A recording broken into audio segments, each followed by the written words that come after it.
BEd college चला देख आई।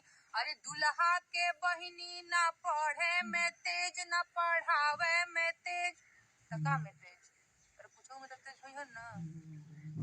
अरे दुल्हा के बहिनी ना पढ़े में तेज ना पढ़ावे में तेज, खाली 9 गो लइका पटावे में तेज। चला देखे आई, चला देखे आई जौनपुर के बीएड कॉलेज चला देखे आई। अरे दुल्हा के फुआ के ननदोइया भतार बहनोइया भतार, ट्रका या टेम्पू के ड्राइवर भतार चला देखे आई। चला देखे आई जौनपुर के बीएड कॉलेज चला देखे आई।